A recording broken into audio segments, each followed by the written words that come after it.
Many families with young children would like to clarify their education savings objectives. Their two primary questions are, how much do we need to save moving forward, and to which types of accounts should we contribute? There are numerous variables to consider when saving for a child's education, including many assumptions that are out of our control.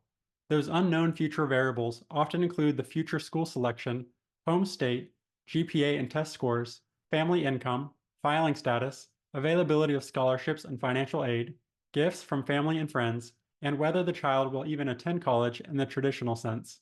Given the uncertainty of these future variables, it is most helpful to calculate education savings needs based on what we currently know and is within our control. And thankfully, education savings decisions do not have to be permanent. You can review your strategies annually as new information presents itself. Before we run the numbers, it's important to discuss two topics as a family. The first is your family's overall mindset about education savings and each parent's unique educational experience. Using a real-life example, one spouse may love the idea of a traditional 4-year bachelor's degree fully funded by the parents, while the other parent may want the child to cover half of their own tuition by working through high school, or even consider an alternate route such as military service. What are your initial thoughts? And does your family's ideas regarding education align or differ? Some common ideas are considering whether other family members, such as grandparents, want to help financially, the timing of your child's education in alignment with your own financial independence and retirement objectives, and whether you have child savings objectives beyond funding qualified education expenses, which may include helping your child save for their first car, down payment on their first home, wedding expenses, or even supplemental educational resources along the way, such as tutoring, therapy, coaching, individual and group sports, etc. And the second topic to discuss is the assumption of colleges to consider. It may be helpful to assume one public school and one private school.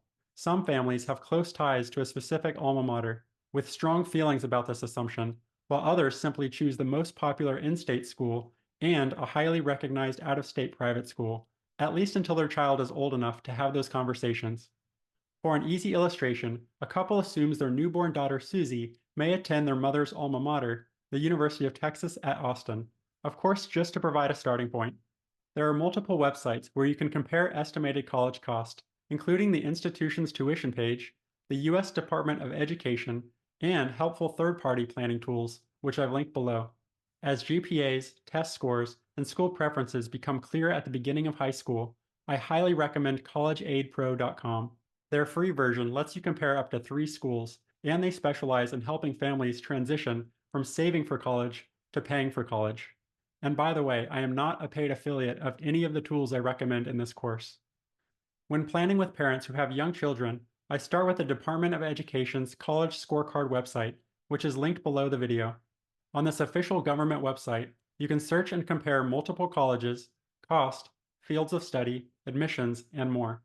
On the main website page, you can type and select the school's name. The result includes the school's location, number of students, the graduation rate within 8 years, whether it's public or private, and the average annual cost net of financial aid. If you're looking at a public school, this is the average cost for in-state students. For more detailed information, I prefer to scroll to the Costs dropdown and look at the average cost based on family income. For this example, let's assume this family's income will continue to be above $110,000 in those years, using this average annual cost of $27,650. As a reminder, your assumptions will become more accurate as college nears, particularly when the student handpicks schools themselves, only a few years before the financial aid application, called the FAFSA, is filled out and the college application process begins. With our average annual cost assumption, based on family income, we can move to the Education Savings Needs calculator. Continuing with our example, this student's age is 0 since their daughter Susie was just born. The education start age is 18 since they are planning for undergraduate education in 4 years. You can also use this calculator for private secondary school funding, such as private high school, from ages 14 to 17. Next, you'll assume an annualized investment return and education inflation rate. In this example, I've used 8% for the investment return, assuming long-term equity growth, and 4% for the tuition inflation rate, together giving us an inflation-adjusted return of about 3.8%. Some planners prefer to assume that education cost will grow at double the general inflation rate, but please don't get too caught up in the weeds here, since you may continue reviewing these assumptions annually and adapt as real-life variables become clearer. For the current annual education cost, I enter the average annual cost from the College Scorecard website, $27,650. And for current education savings, we'll enter $2,000, assuming this family has already started putting money aside from family gifts that they've received. Moving over, the results immediately show us the estimated savings balance needed at age 18 to cover 4 years of undergraduate education.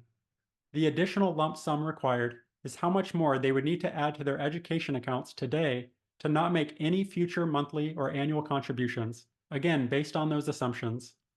Annual savings required assumes that they do not put down the additional lump sum, but instead contribute a fixed amount at the end of each year. Monthly savings required assumes they contribute a fixed monthly amount rather than an annual amount, which involves a slight compounding advantage.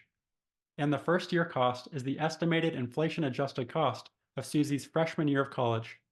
So you may be asking, why are there columns for 100%, 75, 50, and 20% funding? The answer has two parts. Some parents want the student to have skin in the game and pay for a portion of their own education. For example, I've heard parents say they are willing to pay for half by matching the child's own contributions. And you can also reference the percentages to split child savings between multiple accounts, such as a 529 education savings plan and a taxable brokerage account, or 75% funded by the parents and 25% funded by the grandparents. These options are included for personal preference. 529 accounts offer tax-deferred growth and tax-free distributions if used to pay for qualified education expenses, including tuition, fees, room and board, textbooks, computers, supplies, and more. But the distribution of earnings not used for qualified expenses are subject to income tax and a 10% additional tax, commonly called a penalty. Many parents worry about what happens if their child does not end up going to college or receives a scholarship. Thankfully, the 10% penalty can be waived when distributing an amount received as a scholarship, only paying taxes on the earnings. And the remaining 529 balance can be used to pay for future education costs or transferred to another beneficiary within the family without tax consequences. So if you have multiple kids or expect grandchildren, it may not become an issue. Considering your options, you may use a state-specific 529 plan depending on your availability of a state income tax credit or deduction, the investment options, and administrative expenses. Most 529 plans are similar to workplace retirement plans, allowing the election of age-based target date funds, risk-based allocation funds, or a custom lineup of stock and bond funds, including low-cost index options. To fund other child savings needs and to avoid overfunding the 529 account, some parents open a separate taxable brokerage account titled in the parents' names, but with an identifier to earmark it for the child's purpose. Although a custodial account, such as an UTMA, can be opened in the child's name, most families do not need to make irrevocable gifts and don't want their child to have full access to the funds at the age of majority, 18 or 21, nor count up to 20% of its value toward the expected family contribution for financial aid, versus only up to 5.64% for assets owned by the parents, including the 529 plan. Our family has a preference to split contributions between the first two options, half into a 529 plan and the other half into a taxable brokerage account owned by us, the parents, and we earmark that account for the child's future use. Although I have a personal bias, please contribute in alignment with your own education planning assumptions and preferences. Here is an example of the completed education savings needs summary, including the results from our calculator. The school name and current average annual price are included at the top, with a note at the footer about the assumptions used for the calculations. You may notice that I round up to the nearest $1,000 for the lump sums needed. For the annual savings needs, I round up to the nearest $100, and for the monthly savings needs, I round up to the nearest $25 to simplify. The only thing we know about the specific numbers is that they're going to be wrong. As new information becomes known, your funding strategy will likely change, but this is a great starting point to get you planning in the right direction. And one more thing before we go, remember to check out the resources in the links, including Saving for College, College Data, the College Scorecard, and College Aid Pro.